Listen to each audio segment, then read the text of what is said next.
The United States unveiled its new national security strategy, and it represents one of the most significant foreign policy shifts in years. The document outlines how the Trump administration plans to navigate global power competition, redefine America's alliances, and reshape national defense.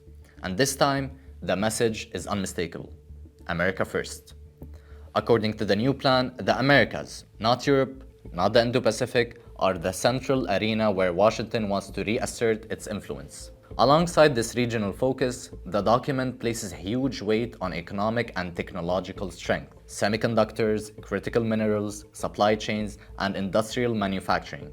These aren't treated as mere economic issues anymore. They're described as strategic weapons. The logic Washington is following: if the US controls the world's most important technologies and production networks, it controls the world. Now here's where the strategy becomes especially controversial: US stance toward allies. European governments are singled out for relying too heavily on Washington, and the document suggests that American support, whether financial, military, or political, will depend on what the US gains in return. This is a clear departure from decades of NATO-centric policy. The approach to Russia also marks a notable shift. While the strategy still calls ending the war in Ukraine a national interest, it avoids framing Russia as America's main adversary. The language is softer, more diplomatic if you want, a tone the Kremlin welcomed immediately. In Asia, the administration maintains a tougher line.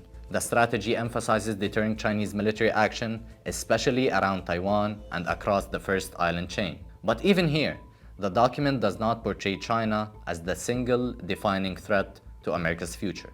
Instead, it highlights a mix of military deterrence and economic competition, signaling a more selective, narrowly focused engagement in the Indo-Pacific. When it comes to West Asia, the region does not seem as much of a priority now. The region appears only in relation to immediate US interests. The mention of Israel also shifted when compared to previous NSS documents, framing the US role in the region more as limited and reactive to events. At home, the strategy pushes for rapid modernization of the US defense and technological base.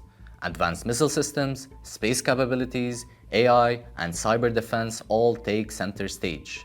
The administration argues that America's industrial capacity is now a core part of national security, and rebuilding it is essential for competing with major powers. But the release of this strategy has triggered intense debate. Allies began to worry that the US is stepping back just as the world becomes more and more unstable.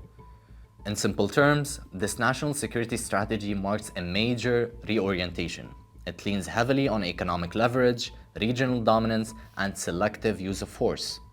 What we know for sure is that the United States is shifting its world vision.